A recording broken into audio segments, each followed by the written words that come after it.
Welcome to সৌগতস diary. নতুন নিয়োগ পদ্ধতি শুরু হচ্ছে। এই নতুন নিয়োগ পদ্ধতিতে কি কি ঘটতে চলেছে, তার পক্ষে বিপক্ষে কি কি মত আছে, কারা কি বলছে, এগুলো জানবো এবং অনগোয়িং প্রসেসের উপরে এর প্রভাব পড়তে চলেছে কিনা এ নিয়ে আজকে কথা হবে। দেখুন, অনেকেই কিন্তু টেনশনে আছেন, অনেকেই কিন্তু সংকটের মধ্যে রয়েছেন। তার মধ্যে এই যে রোজ নিত্য নতুন কিছু না কিছু একটা নোটিফিকেশান আসছে, এতে কিন্তু অনেকেই বিভ্রান্ত হচ্ছেন এবং সবার ধারণা যে অনগোয়িং প্রসেসের উপরে এর প্রভাব থাকবে কিনা। এক নম্বর কথা হচ্ছে, অনগোয়িং প্রসেসের উপরে এর কোনো প্রভাব থাকবে না, নতুন নিয়োগে এগুলো কিন্তু হবে। এবার বলি, এই বিষয়ে আমার দু একটা কথা বলবার আছে। এখানে যে নম্বর ডিভিশনটা করা হচ্ছে 60+30+10, অর্থাৎ 60 নম্বর হচ্ছে রিটেন পরীক্ষায়, 30 নম্বর হচ্ছে একাডেমিকে এবং 10 নম্বর হচ্ছে ইন্টারভিউয়ে।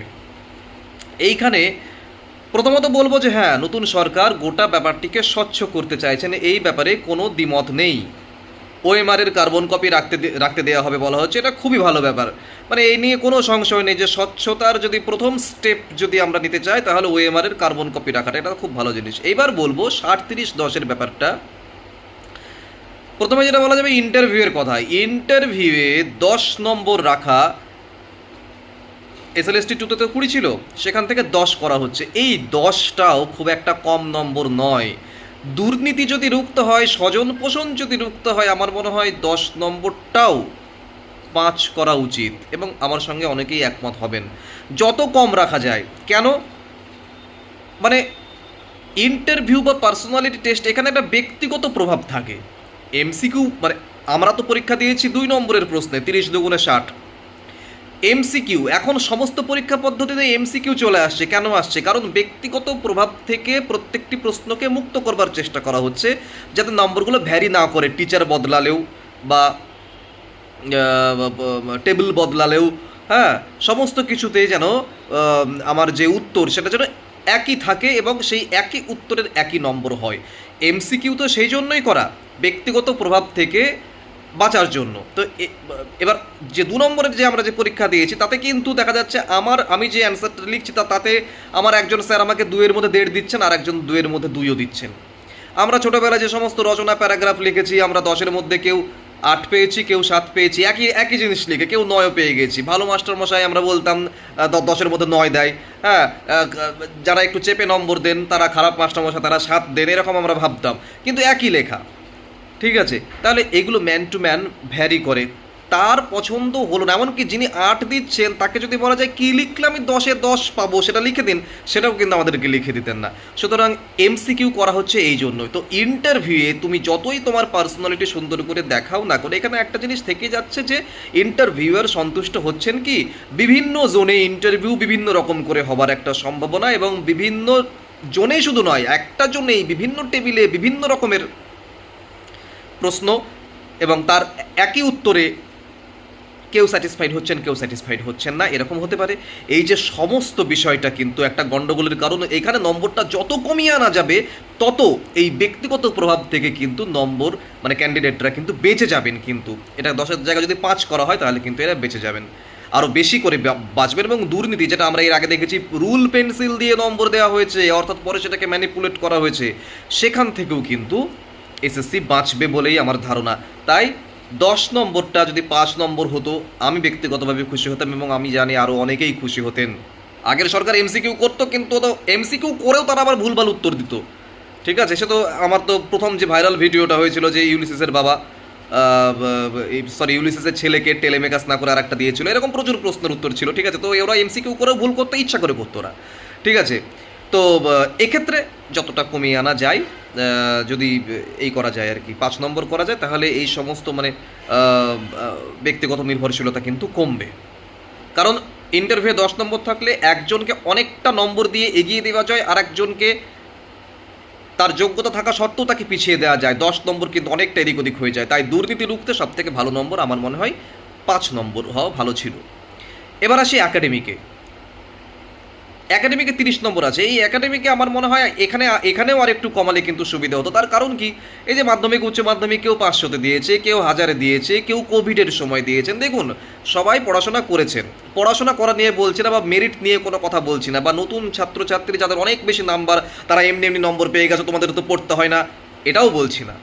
কিন্তু এটুকু তো ঠিক যে আমি যেরকম 2009 সালে আমার গ্র্যাজুয়েশন, 2009 সালে গ্র্যাজুয়েশনে 50% মার্কস তুলতে গিয়ে কেঁদে ফেলতে হতো, সেই দিনটা কিন্তু নেই। কারণ ছাত্রছাত্রীদের ফাঁকিবাজি নয়, ব্যাপারটা হয়ে যাচ্ছে প্রশ্নের যে ধরন। আমাদের সময় ব্রড কোশ্চেন বেশি সব কিছুতেই। আমাদের মনে আছে আপনাদের, আমি 2004 সালে মাধ্যমিক পরীক্ষা দিয়েছি, সেখানে ভূগোল পরীক্ষায় 6+3+1 করে 10 নম্বর থাকতো, এবং ওই রকমের খুব সম্ভবত 9টা প্রশ্নের উত্তর দিতে হতো, 9 × 10 = 90 হতো আর কি। তো 6 পারলে 3 পারতাম, 3 পারলে 1 পারতাম না, 1 পারলে 6 3 পারতাম না, এরকম একটা ব্যাপার হয়ে যেত, ঠিক আছে। তো প্রশ্নের যে ধরন, এখন নম্বর পাইয়ে দেওয়ার একটা কিন্তু ক্যাপাসিটি অনেক দিন আগে থেকে চলে আসছে এবং প্রচুর ঝুড়ি ঝুড়ি নম্বর পায়।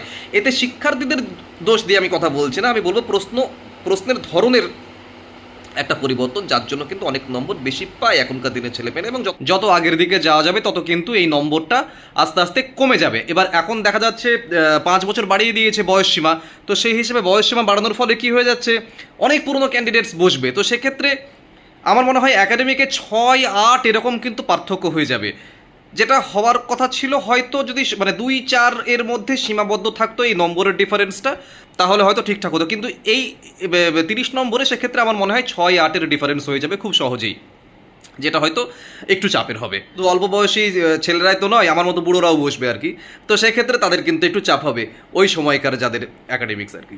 তো যাই হোক, তো রিটেনের নম্বর বাড়ানো হোক, এটা চাইবো, এখনো পর্যন্ত চাইবো যে রিটেনের নম্বরটা আর একটু বাড়ানো হোক, ইন্টারভিউ এবং একাডেমিককে একটু কমিয়ে দিয়ে রিটেনটাকে একটু বাড়ানো হোক। সব থেকে বড় কথা, এতে কোনো নেগেটিভ মার্কিং নেই এই এমসিকিউতে। যদি সত্যি সত্যি ঝাড়াই বাছাই আরও ভালো করে করতে হয়, আমার মনে হয় ওই এমসিকিউতে নেগেটিভ মার্কিং দরকার। কারণ একটা কম্পিটিটিভ এক্সামে আমি পরীক্ষা দিতে যাচ্ছি এবং সারা জীবন আমি চাকরি করবো, সেখানে আমি আন্দাজে উত্তর দিয়ে আসবো, আমার মনে হয় নেগেটিভ মার্কিং, এটা আমার ব্যক্তিগত মত, এই মতের সঙ্গে অনেকেই হয়তো একমত হবেন না, কিন্তু আমার মনে হয় যে ওই ব্যাংকের চাকরিগুলোতে যেরকম নেগেটিভ মার্কিং থাকে, 3টে বা 4টে প্রশ্নের ভুলে 1 নম্বর প্রাপ্ত নম্বর থেকে কেটে নেবে, আমার মনে হয় সেক্ষেত্রে কম্পিটিশন আরও চূড়ান্ত হবে এবং আরও যোগ্যতাকে প্রাধান্য দেওয়া হবে। তো যাই হোক, এই ছিল যে নতুন নিয়োগ পদ্ধতি নিয়ে যে সমস্ত নিয়মকানুন বেরোচ্ছে, এখানে 60-30-10, আমার মনে হয় এই 60টাকে যদি 70 করা যায়, আমি তো কেউ নই, আমি কোনো আধিকারিক নই বা আমি কোনো কেষ্টু বিষ্টুও নই, তবুও বলবো যে যদি ভিডিওটা পৌঁছে যায় ততদূর, অনেক মানুষ তো দেখেন 15-20 হাজার করে ভিউজ আসছে আপাতত প্রত্যেকটি থেকে ভিডিও থেকে, তো সেই হিসেবে যদি পৌঁছে যায় জায়গায় এবং সত্যি যদি একটু দাবি ওঠে যে হ্যাঁ একাডেমিক্স এবং ইন্টারভিউ আরেকটু কমিয়ে যদি রিটেনে বাড়ানো যায়, যদি সরকার সেটি দেখেন, সেটিতে আমার মনে হয় যোগ্যতাকে আরও বেশি করে প্রাধান্য দেওয়া হবে। এগুলোর সঙ্গে বিশেষভাবে পরিচিত বলেই এগুলো মনে হয় আর কি, এবং বিভিন্ন রকমের দুর্নীতি এর আগে করে গিয়েছেন আমাদের আগের সরকার, ভয় হয়। তাই আশা করি বিজেপি সরকার আমাদের খুব সুন্দর করে স্বচ্ছতার সঙ্গে সমস্ত নিয়োগ কমপ্লিট করবেন, সে 60-30-10 হোক বা অন্য কিছু হোক, আমরা তাকিয়ে আছি স্বচ্ছতার দিকে। একটা জিনিস মাথায় রাখতে হবে, আমি এটা এর আগের ভিডিওতেও বলেছি যে টাকা নেবার লোকের সংখ্যা থেকে টাকা দেবার লোকের সংখ্যা বেশি। টাকা ঝুড়ি ঝুড়ি নিয়ে ফেলে দিতে চায় মানুষে, যে আমার চাকরি দরকার, আমার ছেলের চাকরি দরকার, আমার ভাইপোর চাকরি দরকার, করে দিন।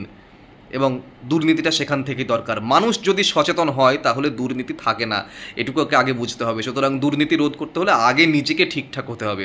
এদিকে আরেকটি খবর দিয়ে রাখি, সেটি হচ্ছে ভ্যাকান্সি আপডেট চাওয়া হচ্ছে। এই ভ্যাকান্সি আপডেট চাওয়াটা খুব পজিটিভ একটি লক্ষণ। আমার মনে হয় যে ভ্যাকান্সি আপডেট যেহেতু চাওয়া হচ্ছে, এটি নতুন নিয়োগের জন্য এবং SLST 2 যেটির মানে 11-12 যে এই চলছে, জয়নিং এখনও হয়নি, বিভিন্ন রকমের কাউন্সেলিং এখনও আটকে আছে বিভিন্ন বিষয়ের, সে সমস্ত কিছুর সুরাহা হতে চলেছে এবং সমস্ত কিছু খুব তাড়াতাড়ি হবে। আমি আজকের ভিডিওটা খুব স্পিডে বললাম, আমি আজকে বাড়িতে নেই, আমি আজকে দীঘায় এসেছি।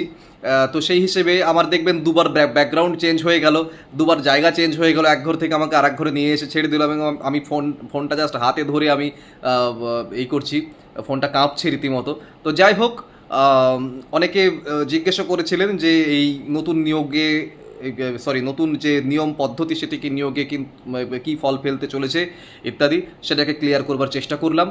ভিডিওটি যদি ভালো লেগে থাকে লাইক করবেন, কমেন্ট করবেন, শেয়ার করবেন বন্ধুবান্ধবদের সঙ্গে। চ্যানেলটিতে নতুন হলে চ্যানেলটি অবশ্যই সাবস্ক্রাইব করবেন এবং বেল আইকনটি প্রেস করে রাখবেন, যাতে সবার আগে নোটিফিকেশন আপনার মোবাইলে পৌঁছয়। ভালো থাকুন, দেখা হচ্ছে পরের ভিডিওতে খুব তাড়াতাড়ি।